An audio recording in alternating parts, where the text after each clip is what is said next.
ಕಡಿಯಾಳಿ ಶ್ರೀ ಮಹಿಷಮರ್ದಿನಿ ದೇವಸ್ಥಾನದಲ್ಲಿ ಬ್ರಹ್ಮ ಕಲಶೋತ್ಸವದ ವಿಜೃಂಭಣೆಯ ಕಾರ್ಯಕ್ರಮ ನಡೀತಾ ಇದೆ. Thank you.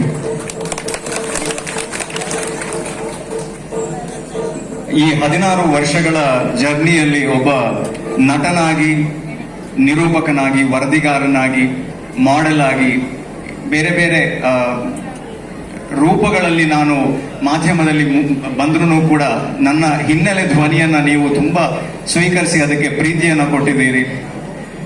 ಅದಕ್ಕಿಂತ ಮುಖ್ಯವಾಗಿ ಹೇಳೋದಾದ್ರೆ ಇವತ್ತು ಯಾವ ರೀತಿ ನಾನು ಇಲ್ಲಿ ಬರೋದಕ್ಕೆ ಸಾಧ್ಯ ಆಯಿತು ಅನ್ನೋದೇ ಅದು ಆ ತಾಯಿಯ ಒಂದು ಪವಾಡ ಅಂತಾನೆ ಹೇಳ್ಬೋದು. ಯಾಕಂದ್ರೆ ಈ ಹಿಂದೆ ಇಲ್ಲಿ ಈ ಜೀರ್ಣೋದ್ಧಾರದ ಕಾರ್ಯ ನಡೀತಾ ಇರ್ಬೇಕಿದ್ರೆ 1-2 ಬಾರಿ ಬಂದಿದ್ವಿ. ಆದ್ರೆ ಬ್ರಹ್ಮ ಕಲಶೋತ್ಸವಕ್ಕೆ ನಮ್ಮೂರಿನಿಂದ ಇಲ್ಲಿ ಬರುವಂತಹ ಯೋಚನೆ ಇರಲಿಲ್ಲ. ಅದೇನೋ ಕಾಕತಾಳೀಯವಾಗಿ ಇಲ್ಲಿಗೆ ಬರಬೇಕಾಗಿ ಬಂತು, ಯಾವುದೋ ಒಂದು ಕಾರ್ಯಕ್ರಮ, ಮೀಟಿಂಗ್ ವಿತ್. ಎಲ್ರಿಗೂ ದಿನ ಮಲಗ್ತಿದೆ, ಒಬ್ಬರಿಗೆ ದಿನ ಈಗ ಶುರುವಾಗ್ತಿದೆ. ರಾತ್ರಿ ಇಡೀ ನಡೆಯೋದಕ್ಕಿರೋ ಈ ಕಥೆಯನ್ನ ನೋಡೋದಕ್ಕೆ ನಾಳೆ ತನಕ ಕಾಯಲೇಬೇಕು ಅಂತಿದ್ದಾರೆ ಬಿಗ್ ಬಾಸ್. ಬಿಗ್ ಬಾಸ್ ವಾರದ ಕತೆ ಕಿಚ್ಚನ ಜೊತೆ ಇಂದು ಮತ್ತು ನಾಳೆ ರಾತ್ರಿ 9 ಗಂಟೆಗೆ.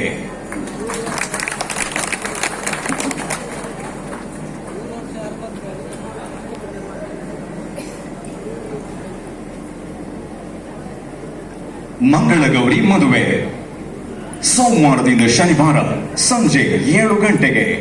ನಿನ್ನೆ ತಾನೇ ಬಂತು ಚಿತ್ತಾರ ಫಿಲ್ಮ್ ಅವಾರ್ಡ್ಸ್, ಇಂದು ಸಂಜೆ 4 ಗಂಟೆಗೆ. ಸೊ ಇದೆಲ್ಲ ನಾವು ನಿತ್ಯ ಮಾಡುವಂಥದ್ದು. ಬಟ್ ವೇದಿಕೆಯಲ್ಲಿ ಈ ರೀತಿಯಾದಂತಹ ವಿರಾಮವನ್ನ ನೀಡ್ತೀನಿ. ಗ್ರ್ಯಾಂಡ್ ಫಿನಾಲೆಯಲ್ಲಿ ಚಾಂಪಿಯನ್ ಆಗೋಕೆ ಟಾಪ್ 5 ಜೋಡಿಗಳ ಧಮಾಕೆದಾರ್ ಪರ್ಫಾರ್ಮೆನ್ಸ್.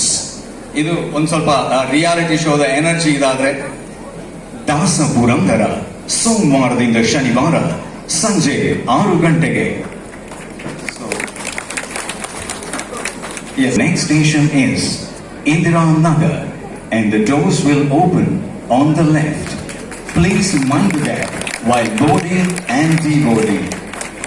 But ಇದೆಲ್ಲ ಕೆಲಸದ ಮಾತಾಯಿತು. ಆದ್ರೆ ಆ ದೈವಿಕ ಕಾರ್ಯಗಳಲ್ಲಿ ಹೆಚ್ಚು ಆಸಕ್ತಿಯನ್ನ ತೊಡಗಿಸಿಕೊಂಡು ಅದನ್ನ ನಮ್ಗೆ ಎಷ್ಟಾಗುತ್ತೋ ಅಷ್ಟು ಮಾಡ್ತಾ ಇರೋದ್ರಿಂದ ಇವತ್ತೇನೋ ಮೀಟಿಂಗಿನ ಮಧ್ಯದಲ್ಲಿ ಇಲ್ಲಿ ಹೋಗ್ಬೇಕು ಅಂದ್ರೆ ನೀವು ಹೋಗ್ತೀರ, ನಾನು ಬರ್ತೀನಿ ಅಂತ ಬಂದು ಇಲ್ಲಿ ಹಾಗೆ ನುಸುಳ್ಕೊಂಡು ಹೋಗಿ ದೇವಿಯ ಒಂದು ದರ್ಶನ ಮಾಡೋ ಒಂದು ಭಾಗ್ಯ ಸಿಕ್ಕಿದ್ದು. ಅದ್ರ ಬಗ್ಗೆ ಎಷ್ಟು ಸತಿ ಹೇಳಿದ್ರು ಕೂಡ ಸಾಕಾಗುವುದಿಲ್ಲ. ನಿಮ್ಮೆಲ್ಲರ ಈ ಒಂದು ಪ್ರೋತ್ಸಾಹ ಹೀಗೆ ಇರಲಿ. ಆ ತಾಯಿಯನ್ನ ಮತ್ತೊಮ್ಮೆ ನೆನಪಿಸ್ತಾ ನಾನು ಯಾವತ್ತೂ ಭಕ್ತಿಯಿಂದ ಹೇಳುವಂತಹ 2 ಶ್ಲೋಕಗಳನ್ನ ಹೇಳ್ತಾ ಇವತ್ತಿನ ಈ ನನ್ನ ಮಾತನ್ನ ಮುಗಿಸ್ತೀನಿ. ಅವಳು ನಂಬಿದ್ರೆ ನಂಬಿದವರಿಗೆ ಯಾವುದೇ ಕಷ್ಟಗಳನ್ನ ಕೊಡೋದಿಲ್ಲ ಅಂತೆ. ಆ ಕಷ್ಟಗಳನ್ನ, ವೈರಿಗಳನ್ನ ನಾಶ ಮಾಡ್ತಾಳಂತೆ. ಸೊ ಅದಕ್ಕೋಸ್ಕರ ನಾನು ಯಾವತ್ತೂ ಹೇಳುವಂಥದ್ದು ಸರ್ವ ಬಾಧಾ ಪ್ರಶಮನಂ ತ್ರೈಲೋಕ್ಯ ಸ್ಯಾಖಿಲೇಶ್ವರಿ ಏವಮೇವ ತ್ವಯಾ ಕಾರ್ಯಮಸ್ವದ್ವೈರಿ ವಿನಾಶನಂ ಅನ್ನುವಂತಹ ಒಂದು ಶ್ಲೋಕ. ಅದ್ರ ಜೊತೆಗೆ ನಾವೆಲ್ಲರೂ ಕೂಡ ಅವಳಿಗೆ ಸಂಪೂರ್ಣವಾಗಿ ಶರಣಾಗತಿ ಆಗ್ಬೇಕು. ಅವಳಿಂದ ನಾವು ಆ ದೀನರಾಗಿ ಅವಳಲ್ಲಿ ಭಕ್ತಿಯಿಂದ ಕೇಳ್ಕೊಂಡ್ರೆ ಅವಳು ನಮ್ಮೆಲ್ಲ ಕಷ್ಟಗಳನ್ನ ಪರಿಹಾರ ಮಾಡ್ತಾಳೆ ಅನ್ನುವಂಥ ಇನ್ನೊಂದು ಶ್ಲೋಕ.